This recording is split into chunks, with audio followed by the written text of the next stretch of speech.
अस्सलामु अलैकुम रहमतुल्लाहि वबरकातुहू। बेटा अफजल है या बेटी? औज़ु बिल्लाहि मिनश शैतानिर रजीम, बिस्मिल्लाहिर रहमानिर रहीम। बेटा और बेटी दोनों अल्लाह ताला की नेमत है।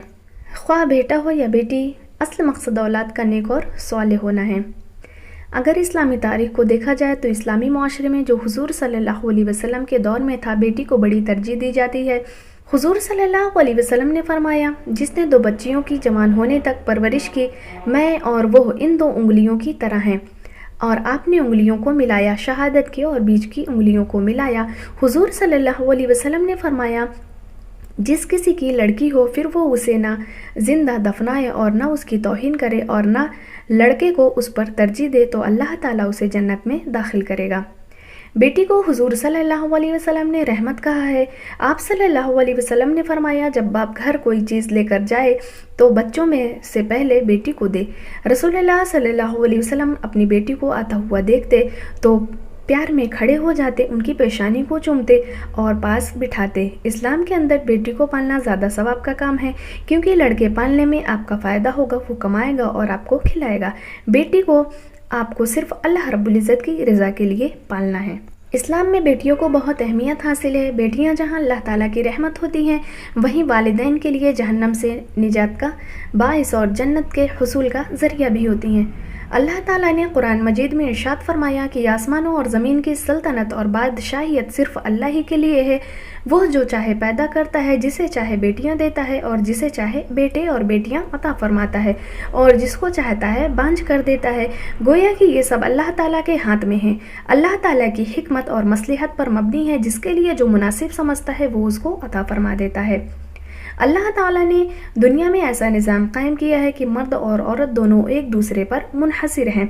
ना ही मर्द औरत के बगैर मुकम्मल है और ना औरत मर्द के बगैर कामिल है, यानी ये दोनों एक दूसरे के मोहताज हैं। मगर हम अल्लाह ताला की हिकमत और मसलहत के बरअक्स सोचते हैं और अपना इजहार करते हैं। जब किसी के घर में बेटा पैदा होता है तो खुशियों से झूम उठते हैं, मिठाइयाँ बांटते हैं, नजरों नियाज करते हैं। मगर जब उसी घर में एक बेटी पैदा होती है तो पूरे ख़ानदान में खामोशी तारी हो जाती है और उसके माथे पर शिकन हो जाती है।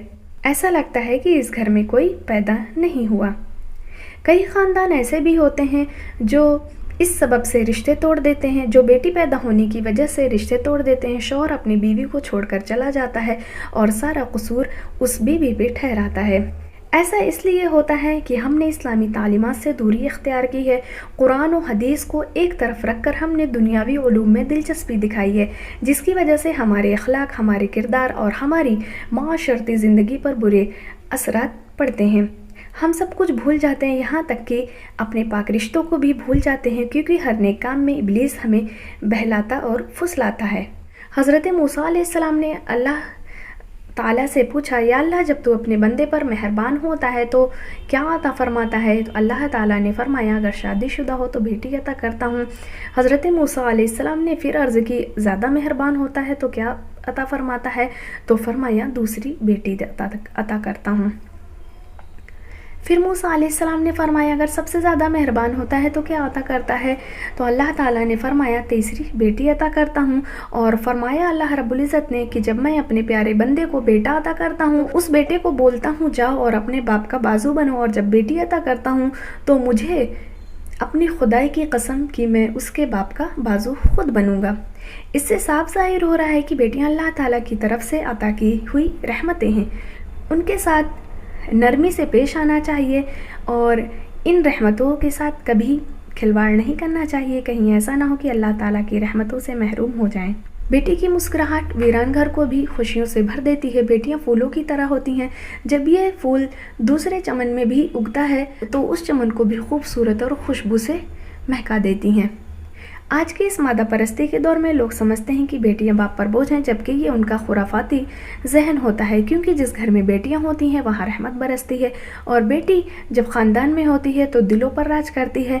बहन भाई के लिए सच्ची और मुखलिस दोस्त बनकर रहती है, माँ का बाजू बनकर रह जाती है, बीवी बनकर हमेशा साथ निभाने वाली होती है, और जब माँ बनती है तो उसका रुतबा इतना बुलंद बाला हो जाता है कि खुदा जन्नत को लाकर उसके कदमों में डाल देता है। इसीलिए मेरा कहना है कि ہمیں اپنے بیٹوں کی طرح اپنی بیٹیوں کی پرورش پر بھی دھوم سے کرنی چاہیے، انہیں اچھے آداب سکھانا چاہیے، انہیں بہترین تعلیم فراہم کرنا چاہیے تاکہ یہ بیٹی آخرت میں ہمارے لیے نجات کا باعث بنے۔ ہمیں بیٹی کی پیدائش پر مغموم نہیں ہونا چاہیے بلکہ فخر سے یہ کہنا چاہیے کہ میرے گھر میں اللہ تعالیٰ کی رحمت نازل ہوئی ہے۔ حضرت مریم علیہ السلام کی پیدائش پر ان کے والدین کی خواہش تھی کہ انہیں بیٹا ہو۔ اللہ عز و جل نے قرآن مجید میں ارشاد فرمایا کہ مریم کی قدر و قیمت خدا ہی جانتا ہے، جس طرح کے بیٹے کی ان کو خواہش تھی وہ اس بیٹی کو کہاں پہنچ سکتا تھا۔ تو ہمیں چاہیے کہ ہم اللہ رب العزت کے فیصلے پر راضی رہیں۔ کاش میری یہ فریاد ہر اس تک پہنچ جائے جو بیٹی کی پیدائش پر مغموم ہوتے ہیں اور بیٹیوں کو بیٹوں سے کمتر سمجھتے ہیں، انہیں برا جانتے ہیں۔ وہ بیٹی کو برا نہ جانیں، بیٹی سے محبت کریں، اس پر شفقت کریں، اسے ایذا نہ دیں، اسے قتل نہ کریں، اسے دفن نہ کریں، بلکہ قرآن و سنت کے مطابق بہترین تربیت کر کے آخرت میں ثواب کا مستحق بنیں۔